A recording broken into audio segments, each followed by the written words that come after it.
अब यहाँ कमेंट में भी आप देखो और इसमें डेटा में भी चीज़ आई है कि बहुत से बच्चे मेंटल हेल्थ को बोल रहे हैं कि उन्हें हारा हुआ महसूस हो रहा है, उन्हें दुखी महसूस हो रहा है क्योंकि उनके बैकलॉग हो गए हैं, जिसके लिए उनको अब कह रहे हैं कि मोटिवेशन चाहिए। मैंने कई बार बोला है बेटा, मोटिवेशन आपके खुद के अंदर है, कहीं बाहर से कभी नहीं आएगा। अपनी पुरानी गलतियों के लिए आप खुद को माफ़ कर दो। जब तक बेटा आप दुःख को नहीं छोड़ोगे ना, दुःख आपको नहीं छोड़ेगा। कोई भी व्यक्ति हो, कोई भी चीज़ हो, कोई भी विषय हो, वो आपको तभी तक तकलीफ़ देती है जब तक आप उसे शक्ति देते रहते हो। अपने ऊपर से ये गलतियों का बोझ जो है वो उतार दो। ये दुनिया वैसे भी बहुत कठोर है, आपको माफ़ नहीं करेगी आपकी गलतियों के लिए। कम से कम आप खुद को तो माफ़ कर दो। इतने तो समझदार आप हो गए हो। पॉज़िटिव रहना है, एकदम पॉज़िटिव रहना है। जो हमें अचीव करना है सिर्फ़ उसके बारे में सोचना है।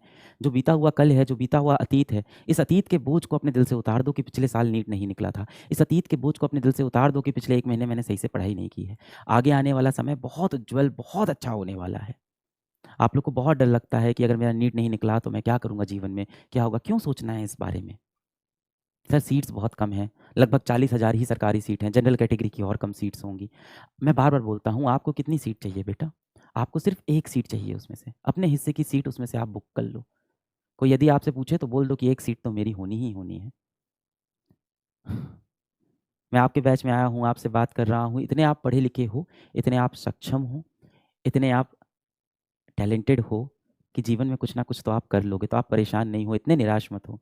और मुझे पूरा भरोसा है कि भगवान ना करे यदि आप एक अच्छे डॉक्टर नहीं बने जीवन में, तो कोई बात नहीं, आप एक बहुत अच्छे इंसान ज़रूर बनोगे। आप जो भी करोगे बहुत अच्छा करोगे, इस बात का कॉन्फिडेंस अपने अंदर रखो। इतने बेटा आप पढ़े-लिखे हो कि आप भूखे नहीं मरने वाले हो जीवन में, आप बहुत अच्छा करने वाले हो जीवन में। कड़ी तपस्या करेंगे, कड़ी मेहनत करेंगे। हो सकता हो बहुत से बच्चों ने इसी साल मेहनत करना शुरू किया हो। और देखो ये होता है कि हो सकता हो इस साल की मेहनत का फल इस साल ना मिले, आगे आने वाले जीवन में मिले। हो सकता हो आप में से कुछ लोग ऐसे हों कि भगवान ना करे कि आप डॉक्टर नहीं बन पाएँगे। कोई बात नहीं है, मेडिकल स्टोर खुलेगा। पर मेडिकल स्टोर की भी दुकान खोलेंगे तो ऐसी खोलेंगे कि उस शहर की सबसे बेस्ट मेडिकल स्टोर की दुकान हो। मेडिकल स्टोर की दुकान भी खोलेंगे तो ऐसी खोलेंगे कि लोग बताएँ कि ये अभिषेक की मेडिकल दुकान है ना, वहाँ से लेफ्ट ले लेना, तो वहाँ जाके गूगल का ऑफ़िस पड़ता है। लोग ऐसे आपका रेफ़रेंस देना शुरू कर दें। तो जो भी करेंगे यार जीवन में एकदम ऊँचाइयों पे करेंगे, इतना मुझे भरोसा है आप कर लोगे। आप भी खुद पे इतना भरोसा रखो। आप हमारे देश का युवा हो, हमारे देश का भविष्य हो। बस वही चीज़ है कि आपको सही चीज़ों की तरफ अपने दिमाग को लगाना है। और अभी आपके जीवन में एक ही मंज़िल है और वो क्या है? हाँ, नीट की परीक्षा जिसके लिए आपने खुद से वादा किया था। अब आप ये कहते हो मेरे ऊपर प्रेशर बहुत है, प्रेशर बहुत है। बोलते हो ना हमेशा कि बहुत प्रेशर है मेरे ऊपर एग्ज़ाम निकालने का और मैं बहुत डिप्रेस फ़ील करता हूँ। फ़ैसला आपने लिया था ना नीट की तैयारी का या माँ-बाप ने लिया था? अगर माँ-बाप ने लिया था तो समय आ गया है आप जाके उनसे बात करें इस बारे में। आज नहीं तो कल आपको बात करनी पड़ेगी। आपको लग रहा है मैं अपने माँ-बाप से जाके अगर बोल दूँगा कि पापा मैं डॉक्टर नहीं बनना चाहता, तो वो बहुत उदास हो जाएँगे। बेटा जब आपका नीट नहीं निकलेगा तब भी तो वो बहुत उदास होंगे।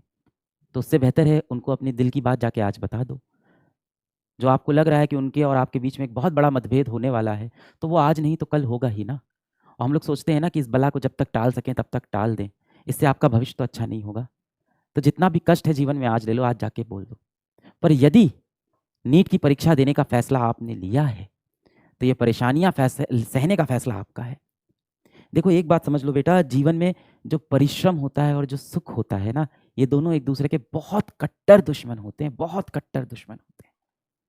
परिश्रम और सुख एक दूसरे के बहुत कट्टर दुश्मन हैं। जो इंसान चाहेगा कि वो सुखी रहे, आराम से बैठा रहे, कोई काम ना करे, वो परिश्रम नहीं कर रहा है, उसे सफलता नहीं मिलेगी। और जो इंसान सोच रहा है कि वो परिश्रम करे, उसे सफलता मिले, उसके जीवन में 1 भी मिनट का समय नहीं होगा जिसमें वो सुख और चैन और आराम से बैठा रहे। ये दोनों हमेशा एक दूसरे के सपने रहे, एक दूसरे के हमेशा दुश्मन रहे। जैसे कि आप देखो कि सपने देखना और अपने सपनों को चेज़ करना, दोनों एक दूसरे के दुश्मन हैं। एक व्यक्ति होगा, आप में से एक बच्चा होगा, जो दिन भर बैठ के सोफ़े पे बैठ के, टेबल पे बैठ के, चेयर पे बैठ के, बेड में लेट के ये सोचता होगा कि जब मैं डॉक्टर बन जाऊँगा, जब मेरा नीट निकलेगा, पेपर में मेरी फ़ोटो छपेगी, मेरे इंटरव्यूज़ होंगे, मेरी हर जगह फ़ोटो लगी होगी, पूरे मोहल्ले में मेरा नाम होगा, मुझे लोग मिठाई खिलाएँगे और दिन भर इस तरह की कल्पना वो करता रहता है। एक दूसरा बच्चा होगा, जो ये सब ज़्यादा नहीं सोचता होगा, पूरे दिन अपना परिश्रम करता होगा। तो एक होता है सपने देखना, एक होता है अपने सपनों की तरफ दौड़ना। ये दोनों भी एक दूसरे के कट्टर दुश्मन हैं। बहुत से बच्चे सिर्फ़ दिन भर सपने देख रहे हैं और ये काम तो हम लोग बचपन से करते आए हैं। मैं भी करता हूँ, आप भी करते हैं। क्या होता है कई बार हम लोग सपनों की दुनिया में ही फँस जाते हैं।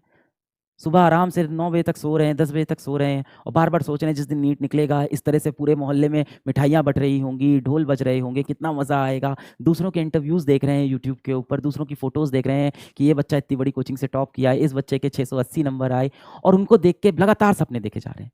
वहीं पे एक दूसरा बच्चा होगा बेटा जिस 5:30 बजे सुबह उठ के कॉपी-किताब लेके पढ़ने बैठ गया होगा, अपना परिश्रम कर रहा होगा।